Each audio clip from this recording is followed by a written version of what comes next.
Fidesz MEP József Szájer has admitted to violating COVID-19 restrictions by attending what Belgian media is calling a sex party. Police were called to an apartment on Friday night in Brussels after getting a report of potential breaches of coronavirus restrictions. They found 25 people there, mostly men. Szajer tried to escape along a roof gutter when police detained him. He, along with two others, invoked diplomatic immunity. The politician, who was a senior member of the ruling Hungarian Fidesz party, resigned on Sunday. Let's cross straight over to Jack Parrock, who's standing by for us in Brussels. Jack, a hugely salacious story, but let's just start off with the facts. What is it exactly that Szajer and the Brussels prosecutor have said? Good evening, Oliver. Indeed, it has been a breakneck speed paced day of news coming out on this story today. I think the easiest way to do it is to start at the most recent and then we'll work back. So the most recent information we've had is a statement from the Brussels police, who've obviously been inundated with news, where they confirmed that they had contained and found Mr. Szajer. They only quote his initials, but we know from his statement that he's confirmed it's him, that he had an ecstasy pill on them, he said, and that now they're waiting for the European Parliament to waive his immunity in order to continue prosecutions. We also know from that statement that two other people who attended that event in central Brussels on Friday night invoked diplomatic immunity. So lots of people are now starting to question who those people were. Now, earlier in the afternoon, Mr. Szajer himself released a statement to say that he was at the party, that he apologises to his family, to voters, to colleagues for attending this party which broke COVID-19 rules. He says that he did indeed have an ecstasy pill on him, but that he was not aware of it and that he believed that it was planted, that it was not his. On the story broke this morning. Belgian media started reporting that an MEP had attended such a party.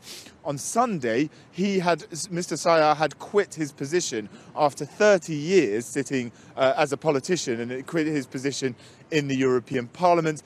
This event, the party that we're talking about, took place on Friday night, Oliver. József Szájer is a close ally of the Hungarian Prime Minister Viktor Orban, a man who is known for his very conservative views. So this whole episode must be putting Szajer in a very difficult political situation.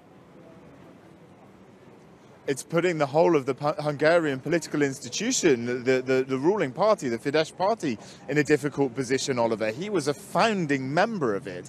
And as you know, that party espouses and pushes an extremely conservative agenda in Hungary and presses it here in Brussels as well. In fact, Mr. Szajer was part of a group, that ruling party, that wrote into the constitution that marriage is between a man and a woman, not between two men, a sort of anti-LGBT agenda that they were pressing there. So this is something that is going to be very sticky for the Hungarian government. We understand that official media agencies in Hungary haven't quite been reporting this story as yet. The question is, what will happen to him? Will the European Parliament release his immunity? And also, because we don't know who those two other people are, within that police document, will it breach out into other connections of his? Will there be other senior politicians here in Brussels who get embroiled in this scandal? Yes, exactly, Jack, because with those other two diplomats so far unknown, it does seem like the story still has some go in it. What can we expect to happen next? Well, next we will expect to see whether they release statements, those two people, if they feel that they themselves are going to be exposed in it. And the next thing will be that the Belgian prosecutor will hope or will wait for diplomatic immunity to be lifted from Mr. Szajer and then may begin to prosecute him on a drug charge.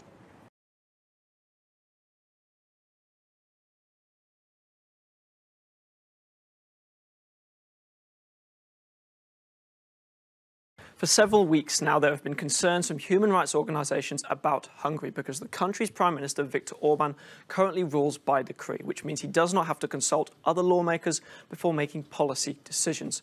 Well, on top of this, a new piece of legislation has been approved by the Hungarian Parliament and has raised particular controversy over one article. That article is Article 33, which amends the Civil Registry Office, things like legal identity documents, marriage and birth certificates. It is part of a broader tendency in the country for our political leaders to become more and more homophobic and transphobic. So, ever since this government came into power since 2010, they have introduced several amendments to legislation. We have a constitution in force since 2012 that basically bans same-sex marriage. So it defines marriage as a union between a woman and a man. It's putting the whole of the Hungarian political institution, the ruling party, the Fidesz party, in a difficult position, Oliver. He was a founding member of it. And as you know, that party espouses and pushes an extremely conservative agenda in Hungary and presses it here in Brussels as well. In fact, Mr. Szajer was part of a group, that ruling party, that wrote into the constitution that marriage is between a man and a woman, not between two men, a sort of anti-LGBT agenda that they were pressing there. So this is something that is going to be very sticky for the Hungarian government. We understand that official media agencies in Hungary haven't quite been reporting this story as yet.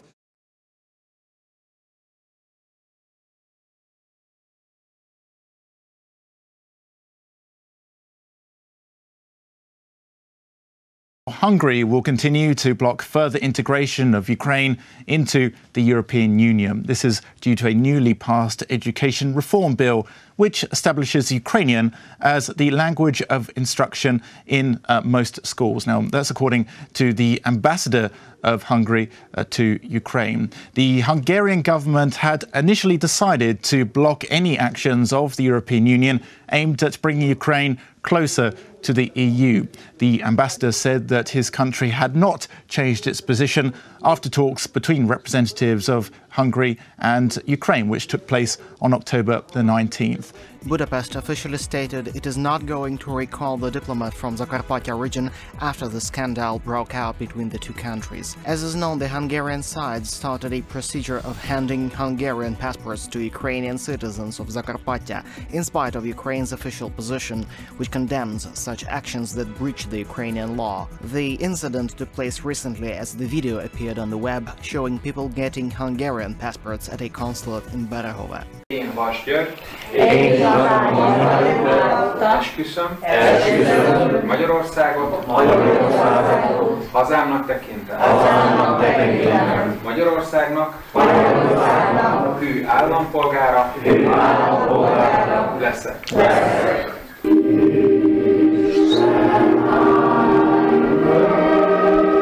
Gratulálok, köszöntöm szépen. Gratulálok. Tehát célszerű ezt nem nyilvánossá tenni. Nagyon figyelni, hogy melyik útlevelek a határon, mik a magyar útlevélek. Az ukrán határon csak az ukrán útlevéle, mert véletlenül...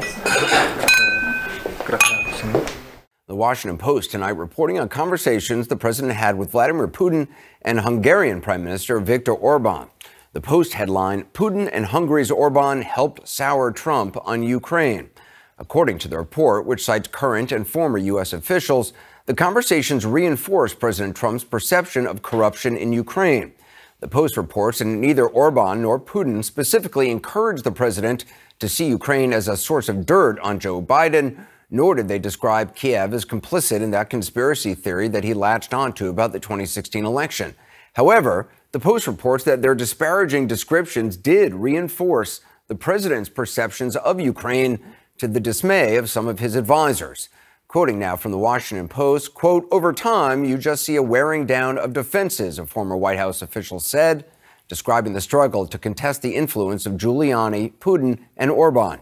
And just pause a minute to consider the implications. The leader of the one country that no president before this one has ever fully trusted was telling this president not to trust Ukraine, a country that Russia seeks to dominate. Russian President Vladimir Putin is visiting Budapest today to meet Hungarian Prime Minister Viktor Orban. The two leaders share a common disdain for Western liberal values and have maintained a special relationship, even as the EU implemented sanctions against Moscow over Russia's annexation of Crimea. Gabor Tanakis reports. Russian President Vladimir Putin's meeting with Hungarian Prime Minister Viktor Orban in Budapest consolidates a relationship that Brussels finds troubling. The two leaders have met at least once a year since 2014. The deepening bond goes against the punitive measures and sanctions imposed by the EU on Moscow over its annexation of Crimea. Putin's relations with other European leaders plummeted amid the conflict in eastern Ukraine. Since then, Putin has visited Budapest more than all EU capitals combined. Putin can demonstrate to the Russian public that the EU member states' views on Russia differ, that despite the events in 2014, he is still welcome in the EU.